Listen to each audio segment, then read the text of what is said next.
ऐसी उम्मीद जताई जा रही थी कि झारखंड विधानसभा के बजट सत्र के दौरान विपक्ष को सत्ता पक्ष हावी होने का मौका नहीं देगा।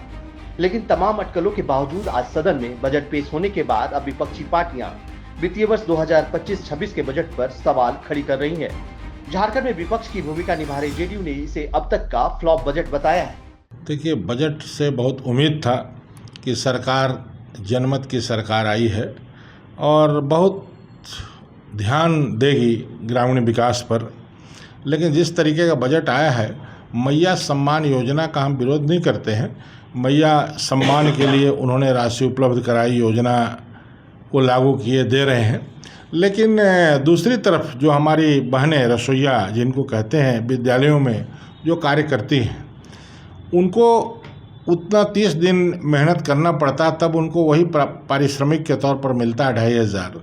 तो कम से कम सरकार को उनके बारे में सोचना चाहिए। जो अनुबंध कर्मी हैं उनके बारे में सोचना चाहिए। बेरोजगारी पर कोई ध्यान नहीं है सर का जो भत्ता देनी चाहिए सरकार को, वो भी नगण्य है। तो रोज़गार के अवसर पैदा कैसे होंगे, इस बजट में ऐसा प्रतीत नहीं होता है कि कोई रोज़गार के अवसर भी मिल पाएंगे। तो जनता दल यूनाइटेड की तरफ से मैं यही कहूँगा कि सरकार की जो बजट है, लोक लुभावनी भी इसको नहीं कह सकते हैं। ये समझ से परे है कि हमारी जो जनता है, जो सुदूर गांव में बसती है अपना हिंदुस्तान कहाँ, जो बसा हमारे गांव में।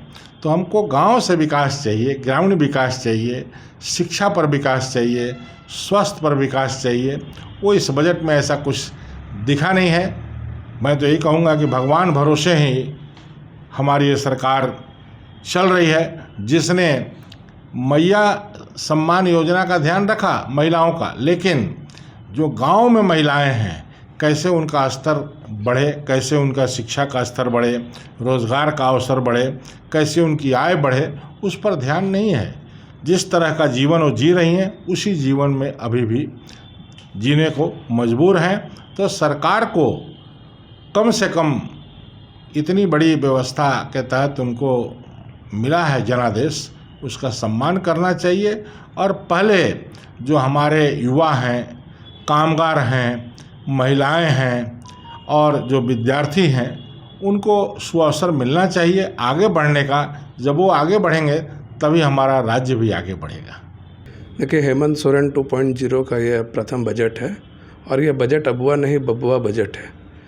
फिनेंशियल ईयर 24-25 का जो बजट पेश हुआ था 1,28,000 करोड़ का, और फिनेंशियल ईयर 25-26 का जो बजट पेश हुआ है वो 1,45,400 करोड़ का हुआ। पिछले बार से 17 लाख करोड़ अधिक है इस बार का बजट। लेकिन बावजूद राज्य के जो युवा हैं, जिनको 5,000 और 7,500 रुपये का जो बेरोजगारी भत्ता देने की बात थी, उसका कोई प्रावधान इस बजट में नहीं किया गया है।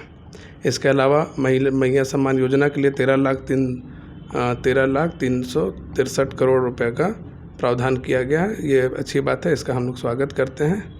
और झारखंड अलग राज्य के जो आंदोलनकारी थे, झारखंड के जो मूल विषय थे, उस पर से बजट का कोई फोकस नहीं है। राज्य के जो अत्यंत गरीब हैं, जो किसान हैं, जो मजदूर वर्ग है, उनके रोजी रोजगार की, उनके नियोजन की कोई गारंटी की बात बजट में नहीं की गई है। और मुझे लगता है कि बजट पूर्णतः जो है जिन लोगों ने पेश किया है, केवल उसके फ़ायदे का बजट है। राज्य की जनता को इस बजट से कोई बेसिक फ़ायदा होने नहीं जा रहा है।